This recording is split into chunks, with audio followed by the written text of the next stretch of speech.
Diretsang hinamon ng National Task Force to End Local Communist Armed Conflict si Kabataan Party List Representative Raul Manuel na magsampa ng kaso laban sa kanila kung walang katotohanan ang paratang na siya ay isang recruiter ng komunistang teroristang grupong CPP, NPA, NDF. Narito ang balita ni Almar Forzuelo.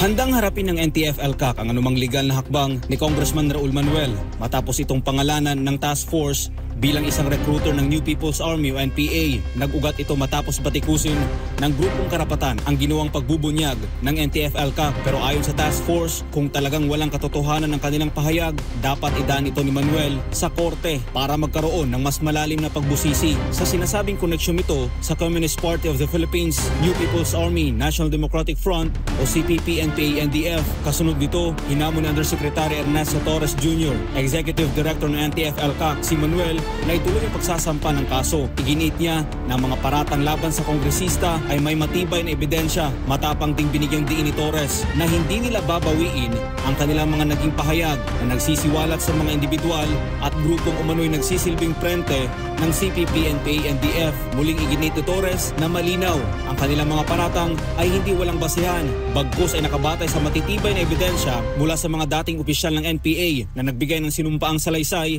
sa Senado at iba pang pampublikong pagpupulong. Kabilang sa mga pangunahing saksi, sina Arian Jane Ramos, dating kalihim ng Guerrilla Front 55 ng Southern Mindanao Regional Command ng NPA, at Justin K. Traca, isang dating opisyal ng politika ng NPA. Sa huli, hinimok ni Torres ang Commission on Elections o COMELEC na maging mapagmatsyag laban sa anumang hakbang ng mga grupong may kaugnayan sa CPP, NPA, NDF na maaaring sumubok na hadlangan ang misyon ng task force. Matibay ang paninindigan ng NTF-ELCAC sa kanilang layunin na ipalaganap ang katotohanan at bigyang babala ang publiko laban sa mga individual at grupong gumagamit ng kunwaring legal na aktivismo na kumukubli sa maitim na agenda ng mga komunista at teroristang organisasyon ng CPP, NPA, NDF. Para sa Diyos sa Pilipinas, Pumahal Almar Forzuelo, SMNI News.